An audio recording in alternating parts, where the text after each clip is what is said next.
Hello friends, नमस्कार।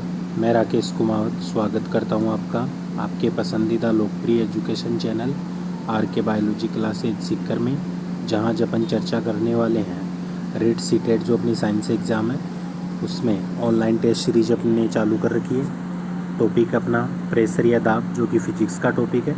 इससे पहले मैंने बायोलॉजी के जितने भी टॉपिक हैं उन सब के क्वेश्चन क्लियर करवा दिए। अब फिजिक्स चालू कर रहे हैं, साथ में अपनी टीचिंग मेथड भी चालू है। तो देखिए, प्रेशर से बनने वाले क्वेश्चन चालू करते हैं। वीडियो को लाइक कर दीजिए और पहली बार जो चैनल पर आए हुए हैं चैनल को सब्सक्राइब ज़रूर कर लीजिए। क्वेश्चन नंबर फर्स्ट आपके सामने दे रखा है, पास्कल इकाई है। तो पास्कल जो इकाई है वो अपन किसकी इकाई मानते हैं पास्कल को मुख्य रूप से? ऑप्शन दे रखा है आर्द्रता, दाब, वर्षा और तापमान। तो पास्कल जो इकाई है वह बताइए किसकी इकाई होती है? दाब की इकाई होती है। बी ऑप्शन अपना सही होगा इसमें। नेक्स्ट क्वेश्चन देखिए फिर दोस्तों,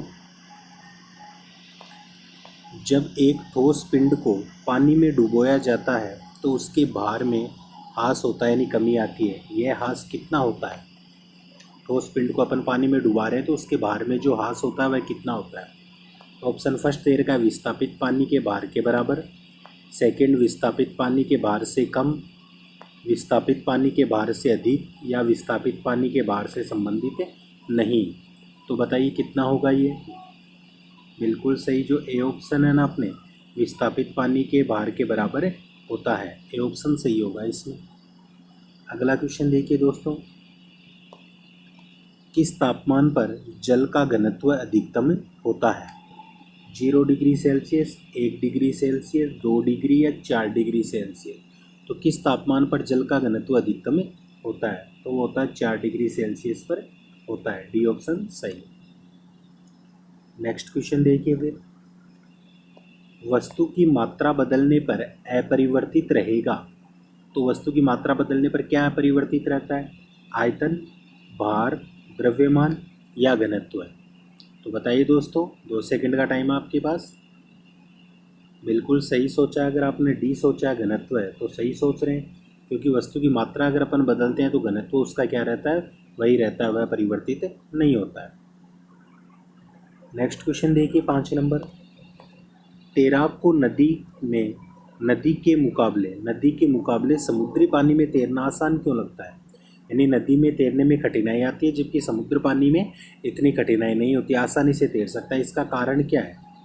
तो ऑप्शन फर्स्ट कहता है समुद्री पानी में प्रदूषण कम होता है, समुद्री तरंगे तैराक को तैरने में सहायता करती है, थर्ड समुद्री पानी का घनत्व साधारण पानी से ज़्यादा होता है, या समुद्र में पानी का आयतन ज़्यादा होता है। तो बताइए दोस्तों, 4 ऑप्शन आपके पास है। 3 सेकंड का समय दे रहा हूँ आपको। बिल्कुल सही, जिसने भी सी सोचा है बिल्कुल सही सोचा है कि समुद्र पानी का जो घनत्व होता है ना वह साधारण पानी से क्या होता है? ज़्यादा होता है। इसी कारण समुद्र पानी में तैरना आसान होता है। नेक्स्ट क्वेश्चन देखिए 6 नंबर, बांध के नीचे की दीवार मोटी बनाई जाती है, इसका कारण क्या है?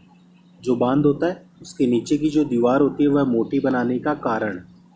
तो ऑप्शन फर्स्ट देखिए, गहराई बढ़ने के साथ द्रव का दाब बढ़ता है, गहराई बढ़ने के साथ द्रव का दाब घटता है,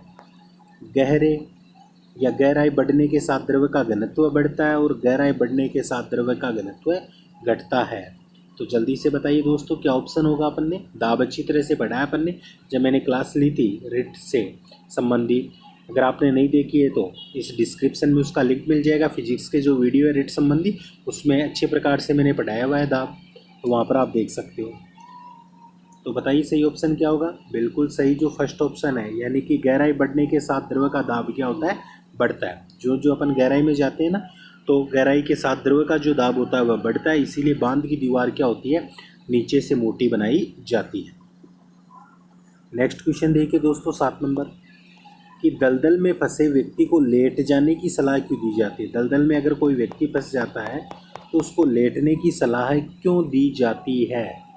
ऑप्शन फर्स्ट, क्षेत्रफल अधिक होने से दाब कम हो जाता है, क्षेत्रफल अधिक होने से दाब अधिक हो जाता है, दाब व क्षेत्रफल में कोई संबंध नहीं होता है, या उपयुक्त सभी कारणों से।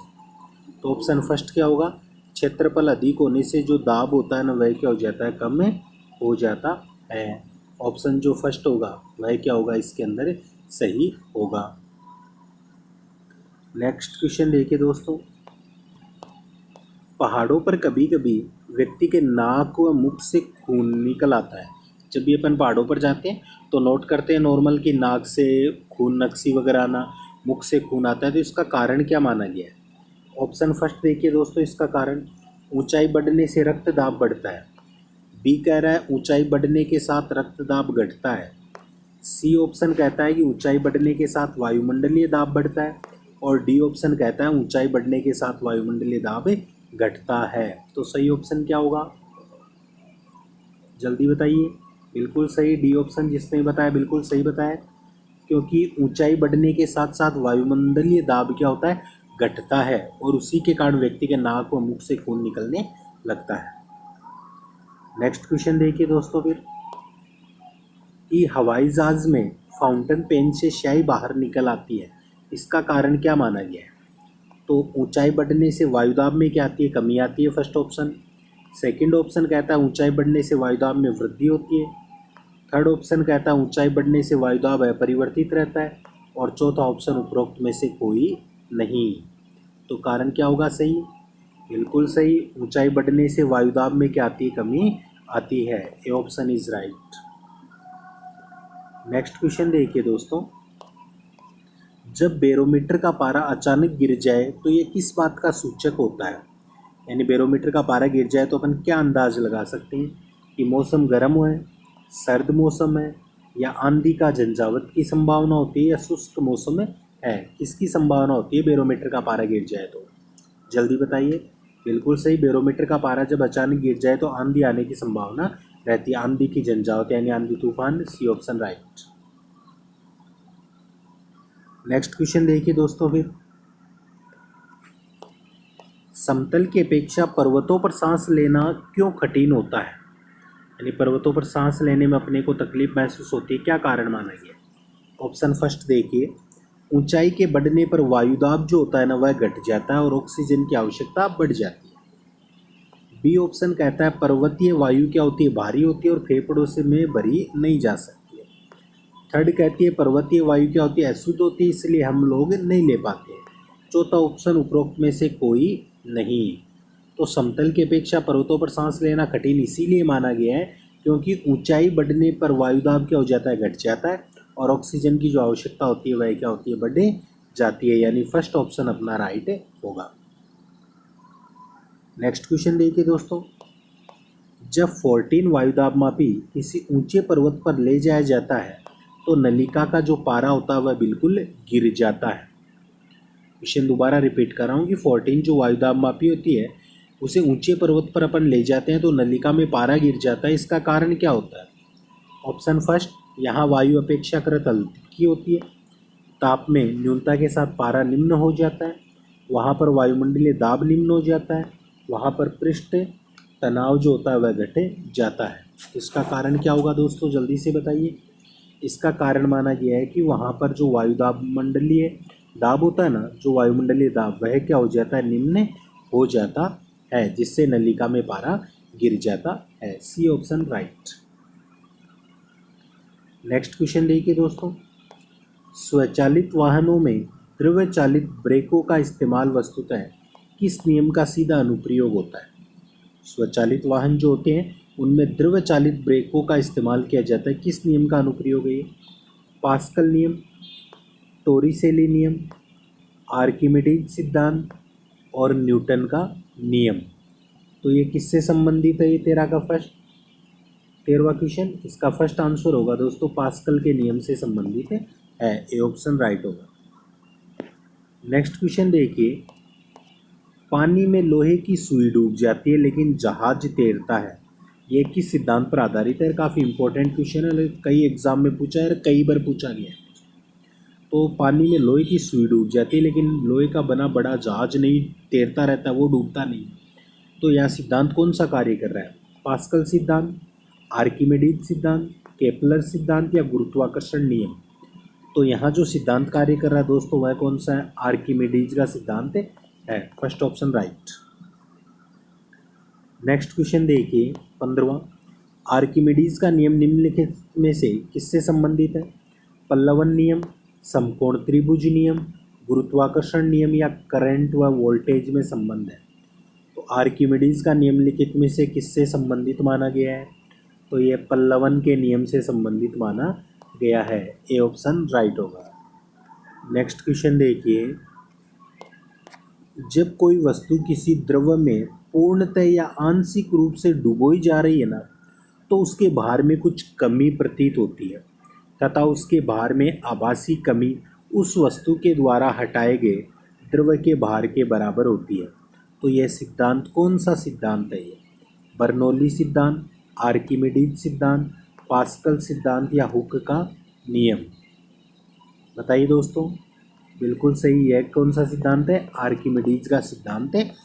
क्या है कि जब कोई वस्तु किसी द्रव में पूर्णतः या आंशिक रूप से अपन डुबोते हैं ना, तो उसके भार में कुछ कमी आती है, तो उसके भार में आभासी कमी उस वस्तु के द्वारा हटाए गए द्रव के भार के बराबर होती है। यही आर्किमिडीज का सिद्धांत है। नेक्स्ट देखिए 17 नंबर, उत्प्लावकता से संबंधित वैज्ञानिक कौन है? आर्किमिडीज, न्यूटन, लुई पाश्चर या कोई नहीं? तो उत्प्लावकता से संबंधित जो वैज्ञानिक है वह कौन है? आर्किमिडीज है। First option right. Next question देखिए, द्रव में आंशिक या पूर्णतः डूबे हुए किसी ठोस द्वारा प्राप्त उछाल की मात्रा निर्भर करती है। तो किस पर निर्भर करती है? ठोस द्वारा हटाए गए द्रव की मात्रा पर निर्भर करती है। ये ऑप्शन राइट होगा। यानी द्रव में आंशिक या पूर्णतः डूबे हुए किसी ठोस द्वारा प्राप्त उछाल की मात्रा किस पर डिपेंड करेगी? ठोस द्वारा हटाए गए जो द्रव की मात्रा के ऊपर डिपेंड करती है। First option right. Next question, जल पृष्ठ पर लोहे के टुकड़े के न तैरने का कारण क्या होता है? जल पृष्ठ पर लोहे के टुकड़े तैरते नहीं है, तो इसका कारण देखिए। ऑप्शन फर्स्ट, लोहे द्वारा विस्थापित जल का भार लोहे के भार से कम होता है। लोहे द्वारा विस्थापित जल का जो भार होता है लोहे के भार से अधिक होता है। सी ऑप्शन कहता है लोहे द्वारा विस्थापित जो जल का भार होता है ना, लोहे के भार के बराबर होता है और यह जल का विस्थापन नहीं करता है। तो 4 ऑप्शन आपके सामने, जल्दी से बताइए।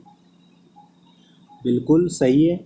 क्वेश्चन था जल पृष्ठ पर लोहे के टुकड़े के न तैरने का कारण, तो इसका कारण क्या होता है? ऑप्शन फर्स्ट, यानी कि लोहे द्वारा विस्थापित जल का भार लोहे के भार से क्या होता है?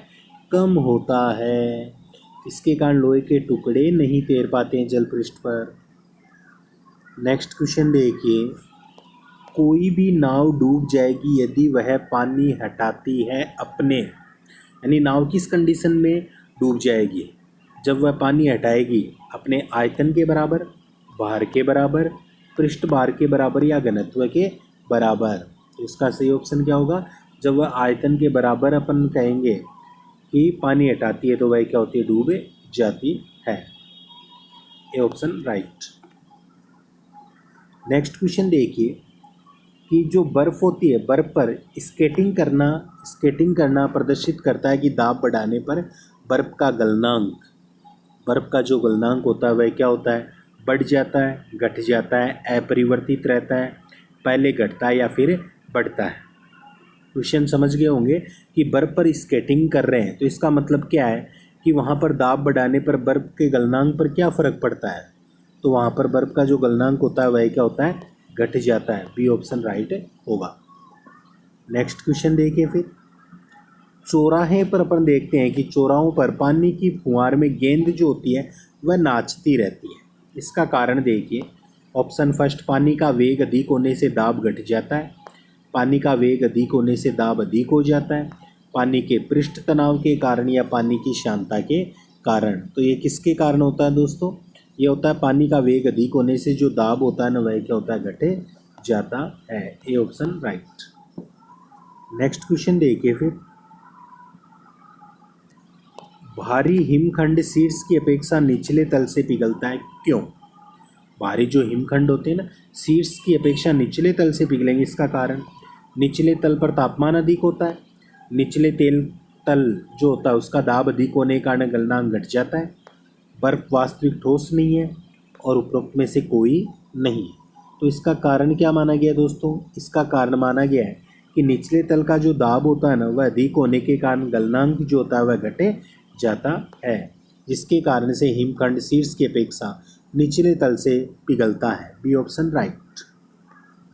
नेक्स्ट क्वेश्चन देखिए फिर, बर्फ के दो टुकड़ों को आपस में दबाने पर टुकड़े आपस में चिपक जाते हैं। इसका कारण दाब अधिक होने से बर्फ का गलनांक घट जाता है, दाब अधिक होने से बर्फ का गलनांक बढ़ जाता है, दाब अधिक होने से बर्फ का गलनांक पहले घटता है फिर बढ़ता है, और दाब व गलनांक में कोई संबंध नहीं होता है। तो अपन देखते हैं, बर्फ के दो टुकड़ों को आपस में दबाने पर टुकड़े आपस में चिपक जाते हैं। इसका कारण अपन किसे मानेंगे, यानी कि दाब अधिक होने से गलनांक जो होता है वह घटे जाता है। A option right. अगला क्वेश्चन देखिए कि प्राय तेज आंधी आने पर फूस या टिन की हल्की छतें उड़ जाती हैं, कारण बताइए। छतों का आकार जटिल होता है, छतें कसकर बंधी हुई नहीं होती है, छत के ऊपर बहने वाली उच्च वेग की वायु छत सतह पर दाब उत्पन्न कर देती है तथा छत के नीचे दाब सामान्य रहता है, और फूस की छतें तेज वायु में स्वतः उड़ जाती है। तो बताइए क्या सही होगा। बिल्कुल सही, सी ऑप्शन, यानी छत के ऊपर बहने वाली उच्च वेग की वायु छत सतह पर दाब उत्पन्न कर देती है तथा छत के नीचे दाब क्या रहता है, सामान्य रहता है, जिसके कारण उड़ जाती है। सी ऑप्शन राइट होगा। रेल की पटरी के नीचे लकड़ी या कंक्रीट की चौड़ी पट्टियां लगाई जाती हैं, इसका कारण क्या है। वह झटकों को अवशोषित कर सके, फिस पट्टियां सही तरीके से लगाने के लिए, पटरियां समांतर बनी रहे, या रेलगाड़ी द्वारा लगाया गया दाब कम हो जाए। तो बिल्कुल सही, जो डी ऑप्शन है ना वही सही होगा कि रेलगाड़ी द्वारा लगाया गया दाब कम हो जाए। तो दोस्तों ये थे मुख्य रूप से लगभग मैंने आपको 26 क्वेश्चन करवा दिए दाब से संबंधित, और आशा करता हूँ आपको क्वेश्चन पसंद भी आए होंगे। तो वीडियो को लाइक नहीं किया तो लाइक कर दीजिए, और ज़्यादा से ज़्यादा अपने फ्रेंड्स ग्रुप में वीडियो को शेयर ज़रूर कीजिए। कमेंट्स में बताइए दोस्तों आपके कितने क्वेश्चन सही होते हैं। इसके पश्चात मैं दाब से संबंधित और मोस्ट क्वेश्चन आपको उपलब्ध करवाऊंगा एक वीडियो में, उसे भी आप ज़रूर देखना दोस्तों। आपकी तैयारी को मैं बेटर बनाने की कोशिश कर रहा हूँ, बस आप लोग उसमें सहयोग ज़रूर कीजिए। वीडियो देखने के लिए आप सभी का धन्यवाद। मिलते हैं अगले वीडियो में नए टॉपिक के साथ, तब तक के लिए जय हिंद जय भारत।